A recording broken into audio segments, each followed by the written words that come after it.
Hello and welcome friends to my channel previous bankers. आज हम लोग एबीएम का यूनिट नंबर 3 देखेंगे जो कि कवर करता है मनी सप्लाई एंड इन्फ्लेशन। इसमें से 5 to 6 नंबर के क्वेश्चन पूछे जाते हैं। ये मॉड्यूल का one of the most important chapter है, इसको ध्यान से पढ़ना ज़रूरी है।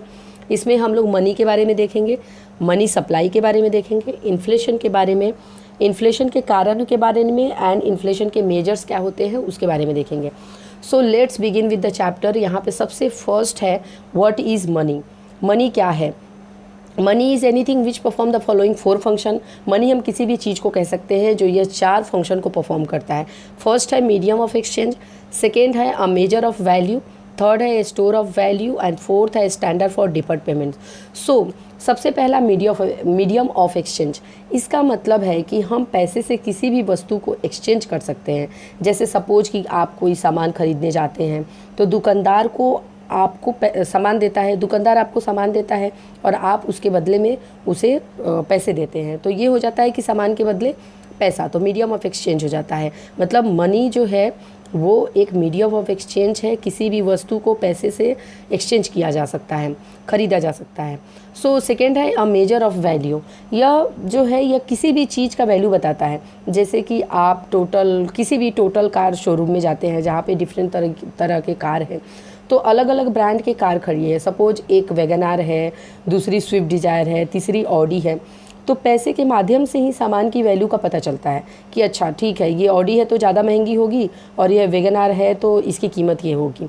तो मेजर ऑफ वैल्यू मतलब ये पैसा ही बताता है कि किस चीज़ की क्या वैल्यू है, कितना, कौन से वस्तु की कितनी प्राइस है।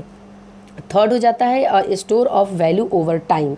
इसका मतलब है कि पैसे की कीमत over a period of time तक सेम रह सकता है या फिर बढ़ सकता है, जिससे कि आप अपना फ्यूचर पेमेंट कर सकते हैं या फ्यूचर सेविंग जैसे एफडी या आरडी ये सब कर सकते हैं, अपने नीड को पूरा कर सकते हैं उसको पे करके।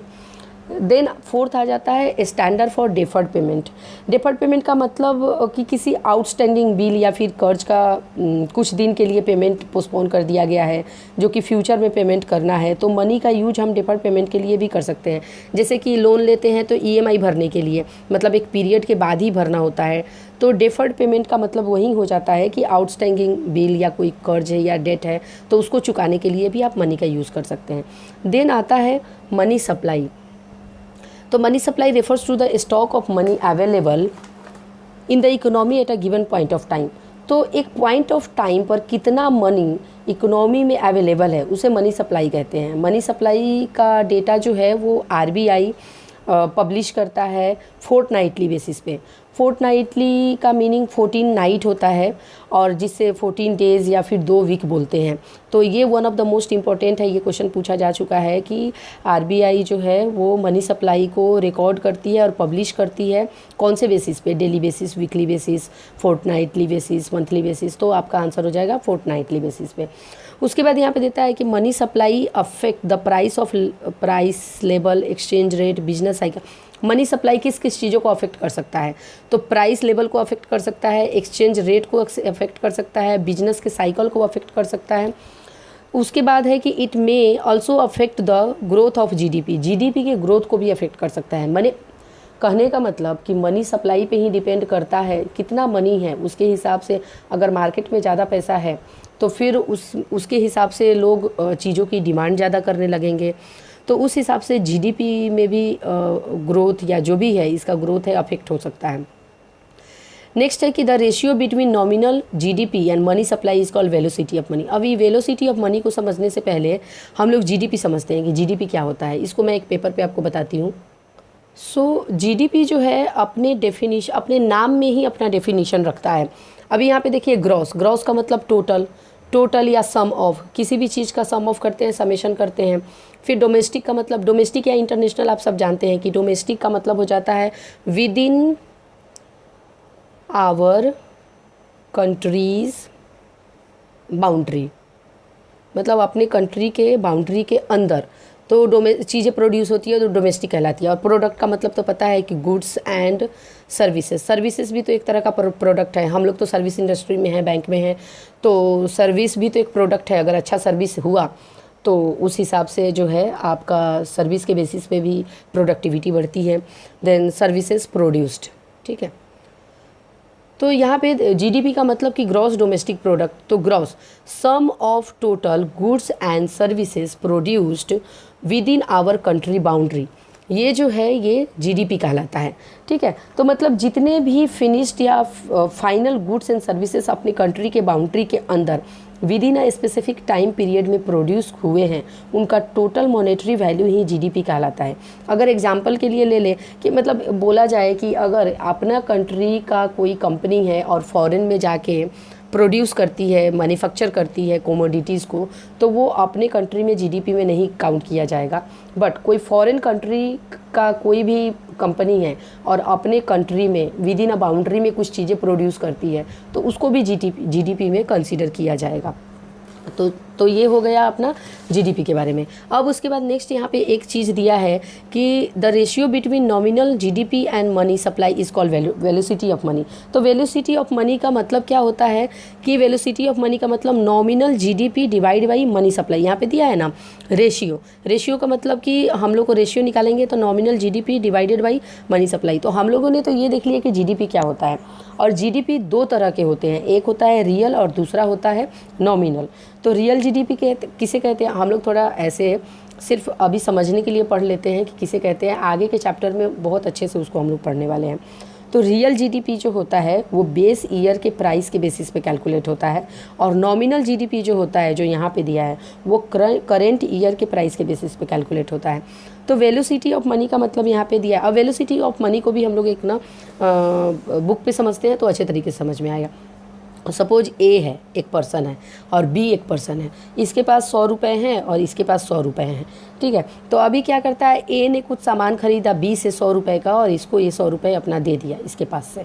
तो अब बी के पास 200 रुपये होंगे, और हो सकता है कि बी भी कुछ ऐसा मैन्युफैक्चर कर रहा है जो ए कुछ ऐसा मैन्युफैक्चर कर रहा है जो बी को ख़रीदने की ज़रूरत है, तो बी इससे 200 रुपये का ख़रीद लेता है। तो ये चला जाता है 200 रुपये इसके पास, और यहाँ पे 200 इसका माइनस हो जाता है। ठीक है, तो पैसे कितने थे, 200 रुपये थे पहले, इकोनॉमी के में कितने थे, 200 रुपये थे। लेकिन एक दूसरे को एक्सचेंज करने के बाद ये क्या हुआ, इसने 100 रुपये इसे दिया, और फिर जब इसके पास 100 रुपये आ गए तो ये दोनों 200 रुपये इसको दे दिए। तो इसने बी ने कितना दिया, बी ने दिया 200, तो ये 200 और प्लस ये 100, तो ये हो जाता है आपका 300। मतलब एक्सचेंज कितने की हुई, इसने 100 रुपये एक्सचेंज किया, इसने 200 रुपये एक्सचेंज किए, तो 200 प्लस 100 ये 300 हो गए। बट मनी सप्लाई कितना था अपने पास स्टार्टिंग में, वो था 200। तो इसके बेसिस पे हमने अभी क्या देखा, वेलोसिटी ऑफ मनी का मतलब होता है nominal GDP divided by money supply. तो मनी सप्लाई स्टार्टिंग में कितना था, मनी सप्लाई जो था वो स्टार्टिंग में था 200 बराबर, और नॉमिनल जीडीपी का मतलब हमने देखा कि करेंट ईयर के प्राइस के बेसिस पर कैलकुलेट होता है। करेंट ईयर में कितने एक्सचेंज हुए, पैसे क्या लेन देन हुआ, तो 300 रुपये। तो ये जो होता है ये 3/2 जो है वो वेलोसिटी ऑफ मनी कहलाएगा। ठीक है, मतलब मार्केट में जो भी पैसे एक दूसरे से आदान प्रदान किए जा रहे हैं, एक्सचेंज किए जा रहे हैं, उसी का कैलकुलेशन जो है वो वेलोसिटी ऑफ मनी कहलाता है। नेक्स्ट हम लोग देख लेते हैं मेजर्स ऑफ मनी सप्लाई। ये तो बहुत ज़्यादा इंपॉर्टेंट है, इसका एक एक पॉइंट से क्वेश्चन आते हैं। 5 से 6 नंबर के क्वेश्चन बनने का रीज़न यही है कि one of the most important है मनी सप्लाई, आरबीआई इसी के बेसिस पे करती है। तो इसके बारे में हम लोग यहाँ पे जान लेते हैं। सो मनी सप्लाई के 4 कॉमन मेजर्स होते हैं। सबसे पहला वन है M1 को हम लोग नैरो मनी के नाम से जानते हैं। अभी यहाँ पे बहुत बार हम लोगों ने इसको पढ़ा भी होगा, और बहुत सारे वीडियोस मिल जाएंगे जिस पे बता देंगे। ठीक है, M1 में करेंसी विथ पब्लिक होता है, डिमांड डिपॉजिट होता है, अदर डिपॉजिट विथ आरबीआई होता है। M2 में M1 plus saving deposit account होता है। लेकिन हम लोग पढ़ने के लिए तो ये सारी चीज़ें पढ़ लेते हैं, जब एग्ज़ाम में जाते हैं तो कन्फ्यूज हो जाते हैं कि M1 में क्या था, करेंसी विथ पब्लिक था कि करेंसी विथ सर्कुलेशन था, करेंसी इन सर्कुलेशन था, ऐसा कुछ तो गड़बड़ होता है और फिर आंसर हम नहीं कर पाते। तो इसको शॉर्ट ट्रिक से हम लोग समझ लेते हैं कि M1 क्या है, M2 क्या है, M3 क्या है, इस हिसाब से। ठीक है, तो M1 की बात करें, M1 ले लेते हैं। M1 को हम लोग याद करेंगे COD से।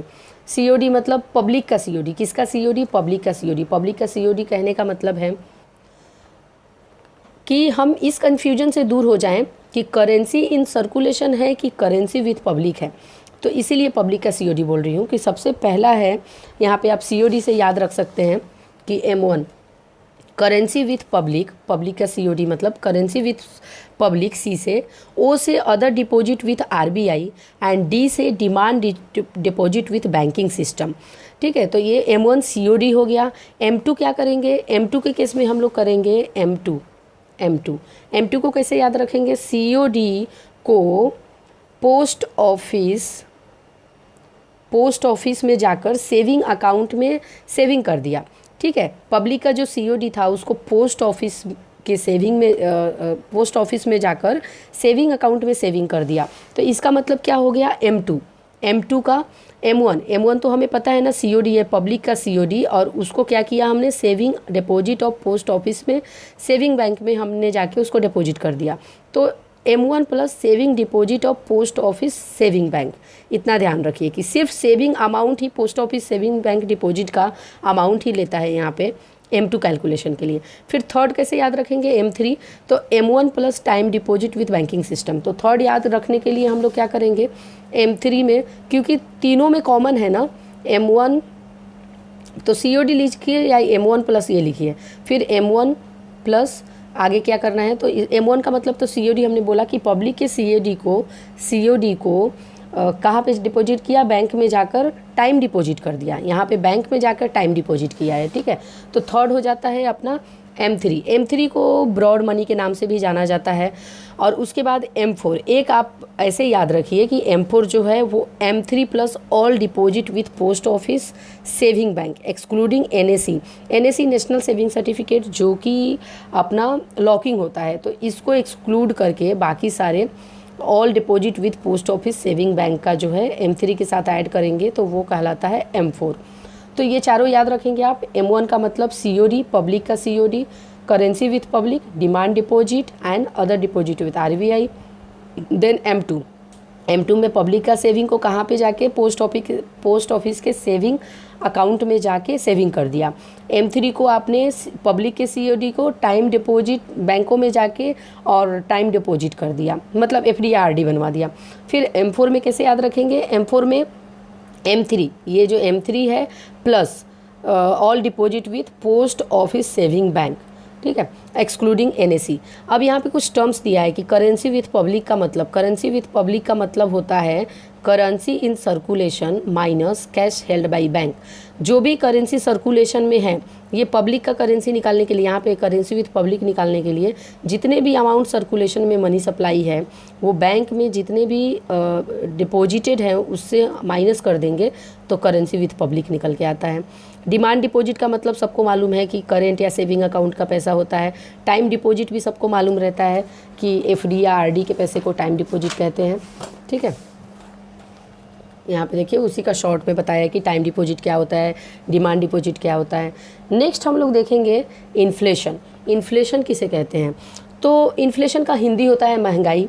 तो यहाँ पे है कि the concept of inflation refer to sustain rise in the general prices of goods and services in the economy over a period of time. एक पीरियड ऑफ टाइम में इकोनॉमी में सस्टेन राइज, कंटिन्यूअस राइज हो रहा है पैसे का, price of goods and services के level बढ़ते जा रहे हैं, प्राइसेस बढ़ती जा रही है, उसको ही इन्फ्लेशन कहा जाता है।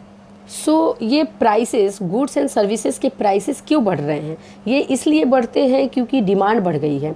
तो डिमांड क्यों बढ़ रही है, डिमांड इसलिए बढ़ गई है कि परचेजिंग पावर ऑफ लोगों की परचेजिंग पावर ऑफ पीपल ये इंक्रीज हो गई है, तो इसकी वजह से डिमांड बढ़ गई है। वो इंक्रीज़ क्यों हो गई है, परचेजिंग पावर क्यों इंक्रीज हो गई है, क्योंकि मार्केट में पैसे ज़्यादा हैं, मतलब आपकी सैलरी हाइक हो गई है, आप आसानी से लोन ले सकते हैं, आपके पास पैसे आ गए हैं, तो आपकी डिमांड बढ़ जाएगी। तो ये पैसे का जब मार्केट में पैसा ज़्यादा हो गया है, मतलब कि कैश के इनफ्लो ज़्यादा हो गया है, तो ये कैश का इनफ्लो कम या ज़्यादा कौन करता है, तो ये कैश का इनफ्लो जो है वो कम या ज़्यादा RBI करती है, अपना करता धरता बैंकिंग सिस्टम का RBI, तो RBI करता है। तो मतलब इन्फ्लेशन में क्या होता है ना कि परचेजिंग पावर ऑफ पीपल बहुत ज़्यादा बढ़ जाता है and purchasing power of money जो है वो कम हो जाता है। मतलब कि पैसे से सामान खरीदने की, पैसे की कीमत कम हो जाती है। मतलब 100 रुपये में कल को आप 1 kg एप्पल ख़रीद पा रहे थे, तो आज 100 रुपये में, इन्फ्लेशन के पीरियड में 100 रुपये में आप सिर्फ आधा केजी ही खरीद पाएंगे, तो आपके पैसे की कीमत बढ़ गई, उससे आप ज़्यादा चीज़ें नहीं खरीद पा रहे हैं, कम चीज़ें खरीद पा रहे हैं। ठीक है, तो ये हो जाता है कि inflation is a consistent rise in the prices of goods and services, मतलब purchasing power of people will be more, demand ज़्यादा हो रहा है and purchasing power of money is going decreasing. तो inflation lead to fall in purchasing power, यहाँ पे वही बताया है, when the price level rise each unit of currency buy fewer goods and services, जब पैसे महंगाई बढ़ जाएगी तो ईच यूनिट ऑफ करेंसी, मतलब जो भी पैसा है उससे हम कम सामान खरीद पाएंगे। तो कंसिक्वेंटली क्या हो जाएगा कि inflation is also erosion in the purchasing power of money, money के परचेजिंग पावर को वो भी कम कर देता है। ठीक है, a loss of real value of internal medium of exchange and unit of account in the economy. So यही यहाँ पे बताने की कोशिश किया है कि इन्फ्लेशन से क्या होता है। उसमें a chief measure of price inflation is the inflation rate, the annualise percentage of change in general price index over time. अब यहाँ पे प्राइस इंडेक्स की बात की है, जिसके बारे में हम लोग आगे देखेंगे कि प्राइस इंडेक्स क्या होता है। इन्फ्लेशन दो तरह का होता है, एक होता है पॉजिटिव, दूसरा होता है इन्फ्लेशन का इफेक्ट। दो तरह का होता है, एक पॉजिटिव इफेक्ट होता है, एक निगेटिव इफेक्ट होता है। जब भी इकोनॉमी में इन्फ्लेशन का निगेटिव इफेक्ट होता है तो क्या क्या चीज़ें होती है, loss in stability in the real value of money, और निगेटिव इफेक्ट का मतलब पैसे की कीमत में घटाव हो जाता है, मतलब डिक्रीज हो जाता है, वैल्यू कम हो जाती है। Other monetary time items over time, uncertainty about future inflation, और लोग ऐसा सोचने लगते हैं कि अरे मतलब सर्टेनिटी नहीं रहती, अचानक से फ्यूचर में मतलब इन्फ्लेशन आ सकता है। ऐसे लोगों को सेविंग या इन्वेस्टमेंट करने से डिस्करेज करती है कि अगर पैसे की कीमत ही नहीं रह जाएगी इन्फ्लेशन के हिसाब से। ऐसे भी आजकल के डेट में देखिए तो इन्फ्लेशन का रेट और बैंकों की एफडी आरडी की रेट सेम ही है, तो वैसे भी कुछ मतलब आज के डेट में भी वैसे ही कंडीशन है लगभग। सो ये भी निगेटिव इफेक्ट ही होता है। नेक्स्ट है कि हाई इन्फ्लेशन में lead to shortage of goods, अगर महंगाई बहुत ज़्यादा बढ़ गई तो प्रोडक्शन कॉस्ट भी ज़्यादा लगेगा, तो चीज़ें जब प्रोड्यूस करने में ज़्यादा पैसे लग रहे हैं तो उस हिसाब से सप्लाई भी कम होगी, तो इस हिसाब से गुड्स के शॉर्टेज हो जाएंगे। ठीक है, और पॉजिटिव इफेक्ट में क्या क्या होता है, तो मिटिगेशन ऑफ इकोनॉमिक रिसेशन को कम करता है पॉजिटिव इफेक्ट, और debt relief by reducing the level of real level of debt, real level of debt को वो रिलीफ करता है पॉजिटिव इन्फ्लेशन जो होता है वो। नेक्स्ट आ जाता है कॉजेज ऑफ इन्फ्लेशन, इन्फ्लेशन के क्या कॉज है, क्या कारण है। तो दो तरीके का है, एक है डिमांड पुल इन्फ्लेशन और दूसरा है cost push inflation. Demand pull inflation के केस में क्या होता है कि डिमांड बहुत ज़्यादा होने लगती है चीज़ों की, और उसके हिसाब से चीज़ें शॉर्ट हो जाते हैं तो प्राइस इंक्रीज हो जाती है। सिंपल तरीके से ये समझिए कि demand is not equal to supply, और उसके हिसाब से शॉर्टेज हो जाता है तो प्राइसेस इंक्रीज होने लगती है। यहाँ पे डेफिनेशन पढ़ लेते हैं। It is a rise in general prices caused by increasing aggregate demand for goods and services, increasing quantity of money in the hand of people, increase in agreement demand for goods and services if aggregate supply not follow. तो वही definition भी वही बताया है जिसको यहाँ पे एक लाइन में दर्शा दिया है कि डिमांड जब सप्लाई से ज़्यादा हो जाती है, हर एक लोगों के पास पैसे हैं, सब लोग चाहते हैं कि मुझे यही चीज़ चाहिए, और डिमांड बहुत बढ़ जाएगी। अगर 500 का डिमांड है और 100 चीज़ें हैं तो शॉर्ट हो गया, तो क्या करेगी कंपनी तो हमेशा प्रॉफिट ओरिएंटेड होती है, तो वो हिसाब से वो चाहेगी कि चलो अभी डिमांड बहुत ज़्यादा है, सब लोग एक ही चीज़ खरीदने आ रहे हैं तो मैं प्राइस बढ़ा के बेचता हूँ ना। प्राइस भी ज़्यादा होगा तो भी लोग खरीदेंगे, क्योंकि 500 लोग हैं तो 500 लोग, चलो 100 लोग उसमें से नहीं भी खरीदे, 400 लोग खरीदने के लिए हैं और 100 ही सामान है, तो उस हिसाब से चीज़ें तो शॉर्टेज हुई, तो इस हिसाब से प्राइस भी बढ़ जाती है, इंक्रीज करती जाती है। और कॉस्ट पुश इन्फ्लेशन में क्या हो जाता है, तो कॉस्ट पुश इन्फ्लेशन का कारण ये है कि substantial increase in the cost of production of important goods and services where no suitable alternative is available. कोई भी सुटेबल अल्टरनेटिव नहीं है और एक ही ऐसा चीज़ है जिसका डिमांड बहुत ज़्यादा हो जा रहा है, तो उसके हिसाब से सब्सटेंशियल कॉस्ट मतलब उसको बनाने के लिए कॉस्ट ऑफ प्रोडक्शन बहुत ज़्यादा लग रहा है, और कुछ उसका अल्टरनेटिव पर्याय भी नहीं है, मतलब कोई और चीज़ भी उसके बदले नहीं ले सकते हैं, तो वो कहलाता है कॉस्ट पुश इन्फ्लेशन। ठीक है। जैसे एग्जांपल में यहाँ पे दिया है कि ऑयल का प्राइस जो है वो राइज हो गया है और producer will have to either adjust output supply or translate the higher cost. या तो क्या करेगा कि जितना सामान बना रहा है उसमें एडजस्टमेंट करेगा, और नहीं तो क्या करेगा कि उसका जो भी बना रहा है आउटपुट आ रहा है उसका प्राइस बढ़ा देगा। तो ये कॉस्ट पुश इन्फ्लेशन कहलाता है। तो इसके मेजर क्या है, मेजर्स ऑफ इन्फ्लेशन, इन्फ्लेशन के मेजर क्या है। यहाँ पे प्राइस इंडेक्स जो हमने पहले अभी डिस्कस किया था उसके बारे में हम लोग जानेंगे कि इंडेक्स क्या होता है। Inflation denote rise the general level of prices. General level of prices को इंक्रीज कर देता है, राइज कर देता है, वो इन्फ्लेशन डिनोट करता है कि जनरल लेवल ऑफ प्राइसेस जो है वो बढ़ गई है।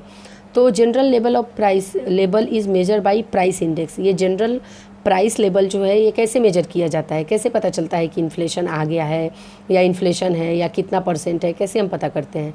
तो ये प्राइस इंडेक्स के बेसिस पे मेजर किया जाता है। प्राइस इंडेक्स का मतलब समझिए कि जैसे हम लोग जानते हैं कि बीएसई का जो है इंडेक्स सेंसेक्स बोलते हैं, सेंसेक्स 30 है, या एनएसई का निफ्टी 50 है। निफ्टी जो है वो एनएसई का इंडेक्स है, सेंसेक्स जो है वो बीएसई का इंडेक्स है। इंडेक्स होता क्या है, इंडेक्स का मतलब अब देखिए ये जो बुक है, तो ये बुक का जो है, ये बुक का यहाँ पे ये जो है यहाँ पे देख लीजिए कि कंपलसरी नहीं, सॉरी ये वाला, ये बुक का जो है ये इंडेक्स हो जाता है कि ये मॉड्यूल, ये पूरा बुक है एबीएम का, इसका ये सारे चैप्टर्स है, ये इंडेक्स है। ये मॉड्यूल ए है, बी है, सी है एंड इधर डी है। सो ये सब में कि इतने चैप्टर्स आप पढ़ेंगे तो आपका जो है एबीएम का पेपर सीआईबी का क्लियर हो जाएगा। तो वैसे ही जो है यहाँ पे इंडेक्स का मतलब कि एक बास्केट होता है, एक बास्केट में इतनी चीज़ें, जैसे सेंसेक्स 30 बोलते हैं ना कि बीएसई का इंडेक्स है, तो उसमें 30 सेलेक्टेड कंपनी के शेयर होते हैं, जैसे कि इन्फोसिस हो गया, टीसीएस हो गया, रिलायंस इंडस्ट्री हो गई। तो इस तरीके के जो टॉप मोस्ट 30 शेयर्स होंगे उसकी लिस्ट होगी, उसके बेसिस पे ये डिसाइड होता है कि कंपनी का मतलब अभी कंट्री में जो है शेयर मार्केट में कैसा है, मतलब उसका अप्स है, डाउन है, कंपनी कैसी परफॉर्म कर रही है, उसके हिसाब से इंडेक्स जो है उसका अमाउंट भी घटता बढ़ता है। वैसे ही निफ्टी 50 का होता है, ठीक है। तो वैसे ही यहाँ पे इन्फ्लेशन के केस में होता है कि प्राइस इंडेक्स होता है एक बास्केट ऑफ कोमोडिटी का, जैसे कि WPI है या CPI है।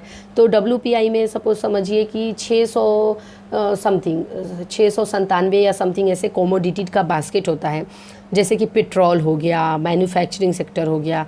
तो ये सब मिला के देखा जाता है कि इसके हिसाब से मतलब उसके ग्रोथ के हिसाब से जीडीपी का ग्रोथ जो है वो कैलकुलेट होता है, ठीक है। तो ये प्राइस इंडेक्स वही बताता है कि यहाँ पे डेफिनेशन देख लेते हैं कि the general price level of measured by the price index when newspaper tell us inflation is rising they are in fact reporting the movement of price index. Price जब न्यूज़पेपर बताता है कि इन्फ्लेशन बढ़ रहा है, वो बताता है कि in fact reporting the movement of price index कैसा घट बढ़ रहा है उसके बारे में बताता है। तो ये प्राइस इंडेक्स क्या है, ये एक तरीके का बास्केट है जो ये बताता है कि average price of goods and services with respect to the base year के कंपेयर में अभी करेंट ईयर में गुड्स एंड सर्विसेज का जो है प्राइस कितना बढ़ रहा है या घट रहा है उसको दर्शाता है प्राइस इंडेक्स। तो ये प्राइस इंडेक्स को कैलकुलेट करते हैं, calculating inflation with price index से ही हम इन्फ्लेशन को कैलकुलेट करते हैं। दो तरीके से कैलकुलेट करते हैं जो मैंने अभी बताया, जीडीपी का आपका रियल जीडीपी और नॉमिनल जीडीपी होता है। तो आपने अभी देखा ना, रियल जीडीपी जो है बेस ईयर से कैलकुलेट होता है और नॉमिनल जीडीपी जो होता है वो करेंट ईयर से कैलकुलेट होता है। तो इन्फ्लेशन को यहाँ पे कैलकुलेट किया गया है कि if the price index during January 2017 में इतना है और जनवरी 2016 में 176 है, तो इसको इन्फ्लेशन को रेट को कैलकुलेट किया गया है। तो ये दोनों को माइनस करेंगे और डिवाइड बाई जो भी, जैसे current year minus base year divide by base year into 100 करेंगे, तो ये अपना आ जाता है जो भी ये प्राइस इंडेक्स है ये इन्फ्लेशन बता देता है, ठीक है। तो the most important price index, 3 तरह के मोस्ट इम्पॉर्टेंट प्राइस इंडेक्स है। पहला आता है WPI होलसेल प्राइस इंडेक्स, दूसरा है कंज्यूमर प्राइस इंडेक्स एंड तीसरा है GDP डिफ्लेटर। तो सबसे फर्स्ट हम लोग इसमें ना होलसेल प्राइस इंडेक्स के बारे में जानेंगे। सो ये WPI जो है होलसेल प्राइस इंडेक्स जिसका नाम है, ये जो है होलसेल लेवल पर गुड्स एंड सर्विसेज के प्राइसेस को रिप्रेजेंट करता है। जैसे कि जो बल्क में गुड्स सेल किए जाते हैं या फिर एक ऑर्गेनाइजेशन से दूसरे ऑर्गेनाइजेशन के बीच में खरीद बिक्री किए जाते हैं। जैसे कुछ कमोडिटी के बास्केट होते हैं, जैसा मैंने बताया ना कि पेट्रोल हो गया, मैन्युफैक्चरिंग इंडस्ट्री हो गई। तो बड़े लेवल पे, होलसेल लेवल पे जो बात करती है वो WPI से कैलकुलेशन उसका होता है। तो इसको हेडलाइन इन्फ्लेशन भी कहते हैं। WPI reflect the change in the level of prices of a basket of goods at the wholesale price. Wholesale price पे ही जो है ये गुड्स एंड सर्विसेज का बास्केट को रिप्रेजेंट करता है। And WPI focuses on the prices of goods traded between corporation. मतलब बोला ना अभी कि ऑर्गेनाइजेशन से एक ऑर्गेनाइजेशन दूसरे से ऑर्गेनाइजेशन के बीच में जो डीलिंग होती है, जो ट्रेडिंग होती है, उसके बेसिस पे WPI बात करता है। और WPI help to monitor price movement that reflect supply and demand in the industry. ठीक है, ये सब तो हमने देख लिया ऑलरेडी। तो यहाँ पे index number of wholesale price in India, base year WPI के लिए 2004 और 5 है। और ये मंथली बेसिस पे अनाउंस होता है। पहले वीकली बेसिस पे अनाउंस होता था, बट 2009 के बाद जो है मंथली बेसिस पे होने लगा। और इसको जो है ministry of commerce and industry, government of India represent करती है। और 3 कमोडिटी ग्रुप है, जिसमें पहला है प्राइमरी आर्टिकल, दूसरा फ्यूल एंड पावर एंड तीसरा मैन्युफैक्चरिंग प्रोडक्ट है।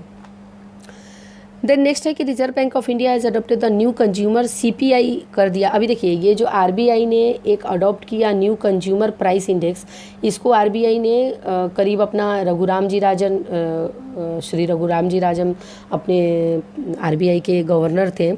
तो श्री उर्जित पटेल के रिकमेंडेशन पे रघुराम जी राजन ने ये अडॉप्ट किया था, CPI अडॉप्ट किया था कि WPI से बहुत अच्छे तरीके से इन्फ्लेशन को नहीं बताया जा सकता है, क्योंकि वो होलसेल लेवल पे डील करती है। तो जब कंज्यूमर लेवल की बात आती है, कस्टमर लेवल की, कंज्यूमर मतलब जो आम आदमी कंज्यूम कर रहा है, उस लेवल पे बात आती है, तो उस लेवल पे जाके जो इंडेक्स इन्फ्लेशन को बता सकती है कि कितने रेट से इन्फ्लेशन चल रहा है कंट्री में, तो वो CPI हो सकती है।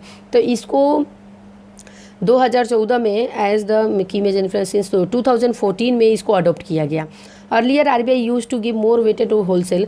पहले RBI WPI को ज़्यादा प्रायोरिटी देती थी, लेकिन CPI जो है वो भी then CPI key measure to inflation for all policy purposes. WPI को पहले ज़्यादा ध्यान देती थी CPI के कंपेयर में। ठीक है, तो अब CPI होता क्या है, ऑलरेडी नाम से ही पता चलता है कि कंज्यूमर प्राइस इंडेक्स, जिसका नाम है CPI, ये जो है ये कंज्यूमर लेवल पर गुड्स एंड सर्विसेज को रिप्रेजेंट करता है। CPI को रिटेल इन्फ्लेशन के नाम से भी हम लोग जानते हैं। और ये हाउस होल्ड तक जाके इसका कैलकुलेशन किया जाता है। इसके डिफरेंट अलग अलग टाइप्स भी हैं, और ये भी मंथली होता है। CPI भी मंथली बेसिस पे कैलकुलेट होता है, और इसको सेंट्रल स्टैटिस्टिक्स ऑफिस जो है वो इसको रिप्रेजेंट करती है। और यहाँ पे देख लीजिए, along with CPI also publishes the CFPI जो कंज्यूमर फूड प्राइस इंडेक्स है। तो CFPI account for a substantial portion of overall CPI। अभी हम लोग यहाँ पे देख लेते हैं कि CPI जो है, पहला एक CPI फॉर इंडस्ट्रियल वर्कर है, जिसमें वो DA वगैरह पर मंथ हमारा DA घटता या बढ़ता है ना, कि इस महीने 25% पे डिसाइड हुआ, इस महीने 30% पे डिसाइड हुआ, तो वो CPI इंडस्ट्रियल वर्कर इस कैटेगरी में आता है। तो ये पर मंथ डिसाइड होती है। और CPI for agriculture labourer, CPI for rural labourer and CPI for rural, CPI for urban, CPI combine, ये एक अलग हो गया। और ये दोनों जो है यहाँ पे देखिए, लेबर ब्यूरो, लेबर मिनिस्ट्री इनको कैलकुलेट करती है, रिप्रेजेंट करती है। और इसको सेंट्रल स्टैटिस्टिक्स और जो ऑर्गेनाइजेशन है यहाँ पे जो हमने देखा, सेंट्रल स्टैटिस्टिक्स ऑफिस, ये उसको रिप्रेजेंट करती है। तो एक चार्ट है जिसके थ्रू हम लोग ये देख लेते हैं कि कौन कौन सी ऑर्गेनाइजेशन है जो कि CPI को बताती है, कैलकुलेट करती है, या WPI को करती है। सो ये चार्ट के हिसाब से हम लोग देख सकते हैं कि different price indices in India, index कौन कौन सा है, WPI है, और कौन सी एजेंसी तैयार करती है। तो office of economic affair, ministry of commerce and industry, तो ये हो जाता है अपना WPI का। दूसरा है कि CPI for urban, CPI for urban and CPI for rural, CPI combine. तो ये अपना central statistics office, ministry of statistics and programme implementation देखती है। फिर नेक्स्ट है CPI agriculture, CPI rural and CPI industrial worker. तो ये तीनों जो है, ये तीनों labour bureau, ministry of labour and employment ministry इसको संभालती है। सो अब उसके बाद हम लोग नेक्स्ट इसमें देख लेते हैं कि एक तीसरा इंडेक्स है, प्राइस इंडेक्स, जिसका नाम है GDP डिफ्लेटर। तो ये GDP डिफ्लेटर क्या होता है? GDP deflator is a measure of level of prices of all new domestically produce final goods and services in the economy. मतलब GDP डिफ्लेटर हमें ये आइडिया देता है कि बेस ईयर के कंपेयर में इस ईयर में कितना प्राइसेस या घटा है गुड्स एंड सर्विसेज के या बढ़ा है। सो इसको कैलकुलेट करने के लिए हम लोग को GDP deflator equal to nominal GDP divide by GDP into 100 करना होता है, तो GDP डिफ्लेटर कैलकुलेट हो जाता है। ठीक है, उसके बाद हम लोग कुछ क्वेश्चन एंड आंसर है उसको देख लेते हैं। फर्स्ट है मनी सप्लाई रेफर टू। तो money supply the amount of money in circulation इन, एक पॉइंट ऑफ टाइम में अपने कंट्री में, अपने इकोनॉमी में मनी की सप्लाई को ही मनी के सर्कुलेशन को ही मनी सप्लाई कहा जाता है। नेक्स्ट आता है नैरो मनी कंसिस्ट ऑफ। तो हमने देखा ना, नैरो मनी M1 को कहते हैं और M1 को पब्लिक का COD, पब्लिक का COD से याद रखिए। तो मतलब currency with public plus O से other deposit with RBI and D से डिमांड डिपॉजिट। तो कन्फ्यूजन नहीं होगा ना कि डिमांड डिपॉजिट था कि टर्म डिपॉजिट था, तो इसके लिए COD से ध्यान रखिए। थर्ड है कि time deposit are. Time deposit कौन सा है? Paid on demand, not paid on demand, both 2 and 3। So इसका आंसर बोथ 2 and 3 इसलिए होगा, टाइम डिपॉजिट है, ठीक है, FD RD करके रखा है आपने, जिसको टाइम डिपॉजिट कहा जाता है, बट कस्टमर के डिमांड के हिसाब से हमें पे करना ही होगा। और नॉट पेड ऑन डिमांड इसलिए है कि एक